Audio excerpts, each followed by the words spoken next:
ഒരു തമാശയ്ക്ക് തുടങ്ങിയ സ്ട്രാറ്റജി ആണെങ്കിലും പ്രണയമാണെങ്കിലും ജാസ്മിൻ ഗബ്രി റിലേഷൻ അവരുടെ തന്നെ നിയന്ത്രണത്തിൽ നിൽക്കുന്നുണ്ടോ എന്ന് സംശയം തോന്നിപ്പോവുകയാണ്. ഇന്ന് ജാസ്മിനും ഗബ്രിയും തമ്മിൽ പിണങ്ങുന്നുണ്ട്. പിണങ്ങാൻ കാരണം മറ്റൊന്നുമല്ല, സ്റ്റോറി പറഞ്ഞതിന് ശേഷം ഗബ്രി അതിനെക്കുറിച്ച് കൂടുതലായിട്ട് മുടിയൻ്റെ അടുത്ത് എക്സ്പ്ലെയിൻ ചെയ്യാണ്. അപ്പോൾ ജാസ്മിൻ ചുമ്മാ അടുത്ത് തമാശയ്ക്കിരുന്ന് പറഞ്ഞു, ആ തള്ള് തുടങ്ങിയിട്ടുണ്ട്, അർജുനെ നിനക്കും വേണമെങ്കിൽ ഇവിടെ വന്നിരുന്ന് തള്ളാം എന്ന് പറഞ്ഞത് ഗബ്രിക്ക് ഫീലായി. ഗബ്രി അതിൻ്റെ പേരിൽ ജാസ്മിനുമായിട്ട് പിണങ്ങുന്നു.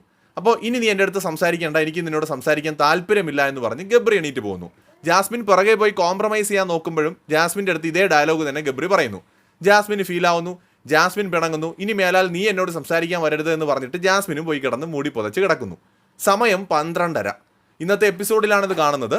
അപ്പോൾ ജാസ്മിനും ഗബ്രിയും കൂടെ പുറത്തിരുന്ന് സംസാരിക്കുകയാണ്. നിനക്ക് ഇത്രയും ഹേർട്ട് ആവാൻ വേണ്ടി ഞാൻ എന്താണ് പറഞ്ഞത്?